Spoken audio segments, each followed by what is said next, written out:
Bonjour à tous, bonjour à tous. C'est moi. C'est que j'ai jamais réfléchi à une intro. Et que je ne sais tout simplement pas vraiment quoi dire à chaque fois que je commence une vidéo. Donc je ne sais pas trop. Écoutez.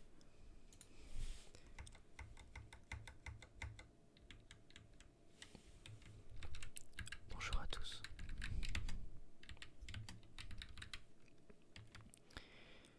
Bonjour à tous. Bonjour à tous. Alors aujourd'hui, encore une fois, pas vraiment de thème précis, je crois. Donc on peut vraiment divaguer.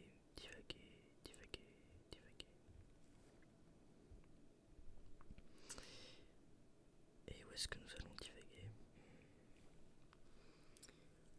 La réalité, c'est qu'une vidéo ASMR est censée peut-être détendre.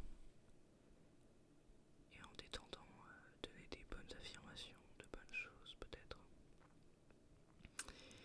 Et je me rends compte que la plupart de mes écrits n'est pas forcément lié à ça. Enfin bon. Bon allez. Vous savez quoi? Ça va juste être sans doute la lecture d'un de mes autres témoignages, si je peux appeler ça comme ça. Tout ça est bien égoïste, mais bon. Cet écrit se prénomme Tourment d'enfant. Je l'ai écrit quand j'avais encore une fois 17 ans. Faut savoir que j'ai pratiquement écrit tous les trucs un peu malsains qui me passaient par la tête quand j'avais 17 ans. Donc voilà. J'ai 17 ans. Je suis encore un enfant. Je mets tout sur le compte de cette enfance. Je suis fatigué très profondément, mentalement. Et je ne peux me reposer. Ce serait possible bien sûr de se reposer si c'était physique. Ça ne l'est pas. Ça pourrait être aussi faisable, même si c'est psychologique. Après tout, si le problème c'est mon père, autant tout couper. Si le problème c'est l'école, autant ne plus y aller. Si le problème c'est chez moi, alors autant partir. Au final, j'ai tout testé, mais jamais les trois ensemble. Je ne sais pas ce qui va chez moi. Je ne sais pas ce qui ne va pas chez moi. Pourquoi est-ce que je ne suis pas normal? Pourquoi est-ce que je ne peux pas dormir et faire un beau rêve? En ce moment donc, je ne peux pas me reposer. Dès que mon cerveau est au repos strict, on peut imaginer pour cela que je vais m'endormir, que je vais prendre une douche. Dès que cela arrive, je me meurs. Cette voix, censée être le juge infaillible du bien et du mal, ne me susurre qu'une chose, c'est d'en finir. J'ai souvent répété que je ne le ferais pas. J'espère toujours ne pas me finir. Et comme vous le voyez, je ne me suis pas fini. Cependant, je n'en peux plus et je ne comprends pas. Je ne comprends rien. Toutes mes valeurs, tous mes idéaux, tout est détruit. Je ne crois plus en rien, si ce n'est peut-être à l'amour que j'éprouve pour les gens que j'aime. J'aime profondément, et ça me déchire. Aimer, c'est exactement la définition et l'appellation du tragique. On ne se perd pas en aimant. On se trouve sans doute. Ou en tout cas, on se permet d'exister. Cependant, en ce moment du moins, il m'est demandé d'aimer ce que je n'aime peut-être pas ou ce que je ne peux pas aimer. Au final, on ne peut pas se refaire. On ne peut pas décider d'aimer. C'est impossible. C'est inconscient, c'est inné. On ne décide pas. Et je déteste avoir à me forcer à aimer en permanence, que ce soit chez moi ou à l'école. À quoi bon? Tout ça est pure hypocrisie. Et je n'ai pas envie d'être hypocrite. Le seul problème, c'est qu'on peut voir la chose tout à fait différemment. Est-ce que je ne serais pas égoïste? Est-ce que je ne penserais qu'à moi? car indéniablement je leur ferais du mal en étant simplement moi-même, soit une personne désintéressée et hors de toute morale populaire, ou plutôt qui se cache du flou permanent apporté par des pseudo-règles innées qui sont si souvent et si vite transgressées, à entendre par ici la morale globale, j'imagine. Mais c'est bien dans ça que le monde est une nuance, et que j'imagine que chaque point de vue se défend et se comprend. Je n'estime pas avoir raison, mais je suis têtu. C'est débile, c'est un ego. L'ego n'est pas si mauvais, il permet de se dépasser, mais c'est égoïste. Tout est nuance. Lorsque vous tenez, vous attendez pour sûr. C'est triste. J'aurais aimé aimer, sans arrière-pensée, mais au final, est-ce que je suis sûr de n'y voir aucun intérêt? L'amour ne serait pas qu'un outil, de l'asservissement à soi-même, jouer sur l'affect pour simplement profiter. Tout ça, oui, toutes ces questions, sont des questions basiques.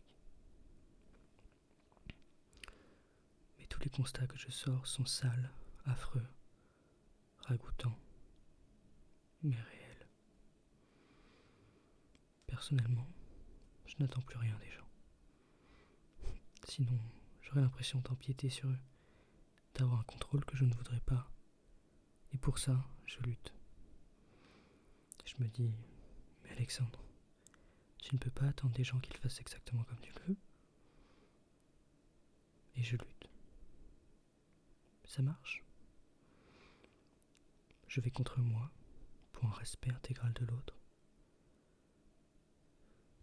Mais en réalité, est-ce que, encore une fois, je ne serais pas égoïste? Ou plutôt une sorte de manipulateur? Je veux dire, je ne suis pas tout à fait moi. Je cherche à plaire. Je manipule comme je me fais manipuler depuis tout petit. Et comme le monde manipule tout et tout le monde.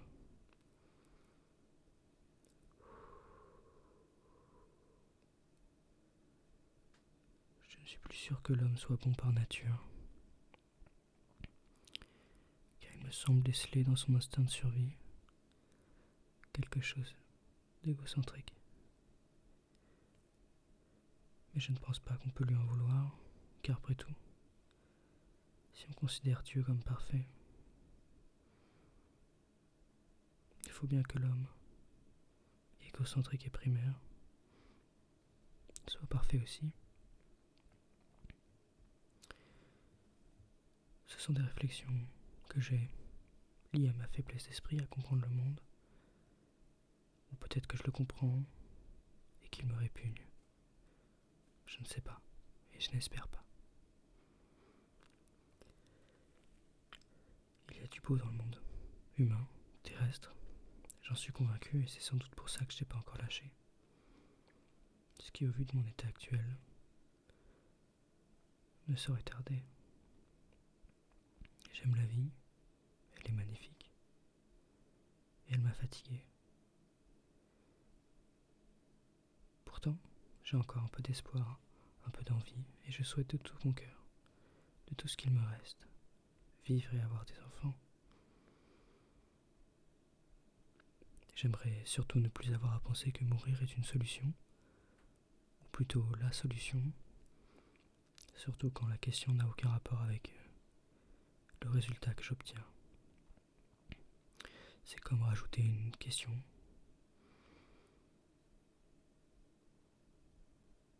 à des questions qui donnent pour réponse une fin prématurée.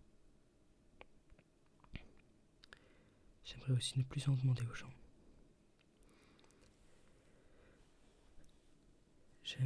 J'aime beaucoup, je me répète, peut-être trop, certaines personnes, et si elles peuvent lire ça,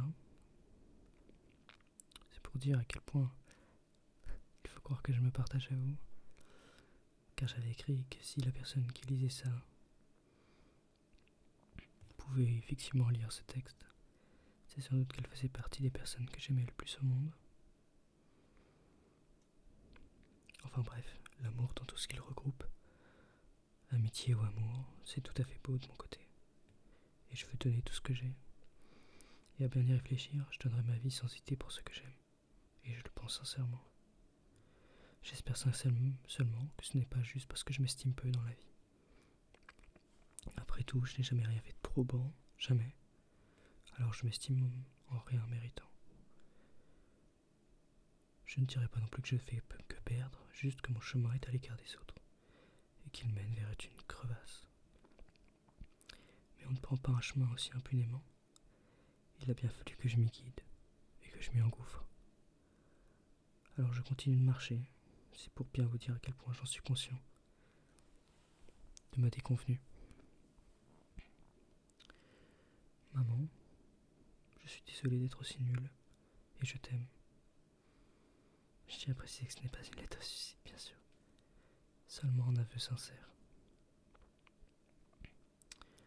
Papa, je suis désolé que tu sois détruit avant moi, mais je n'en suis pas la cause, j'imagine. Je ne comprendrai jamais certaines choses, mais j'imagine aussi que la carrière, l'argent, tout ça doit être important pour se forger et pour se reforger. Peut-être que, après tout, c'était pour nous, peut-être. Mais je ne ferai objectivement pas comme toi. Partir loin, tu es toujours parti de toute façon. Et j'avais juste l'impression que tu étais tout le temps en mer, ça me rassurait. Mais t'étais jamais là. Pas un seul de mes anniversaires. Bref, je suis détruit. Je ne comprends pas toute décision. Pourquoi la violence? Pourquoi faire peur? Car c'est ce que tu fais, peur.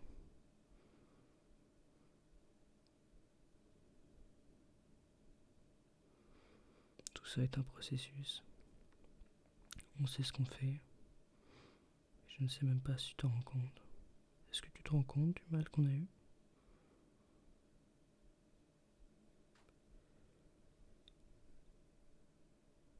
Et puis, quand j'étais chez toi, je n'étais pas chez moi, jamais. Mais bon, peut-être que tu ne comprendras pas ce point.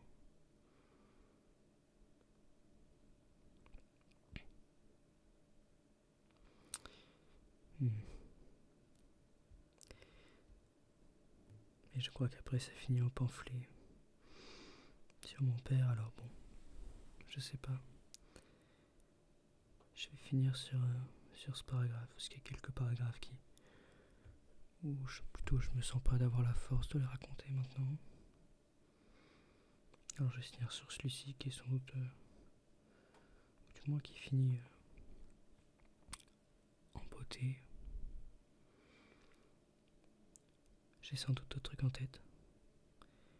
Mais là, je veux juste me laisser tranquille. Ça me fait mal d'écrire toute ma rancœur. Surtout quand je t'aime aussi fort. Putain. Après toutes ces merdes, où tu ne voulais que montrer que chez toi c'était un paradis. Merde. T'avais juste qu'à nous aimer. Et je te le confirme, on ne peut pas le faire avec un enfant à distance. Pour être honnête, j'espère que tu es malade de ne pas me voir. J'espère sincèrement que tu es triste de ne pas me voir. Car c'est peut-être mon souhait le plus cher.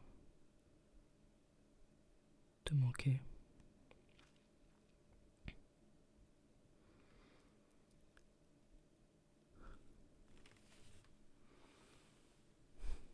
Je crois que c'était un peu trop intime comme conversation.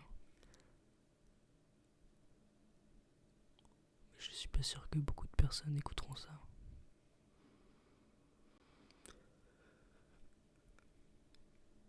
Je vous remercie de m'avoir écouté.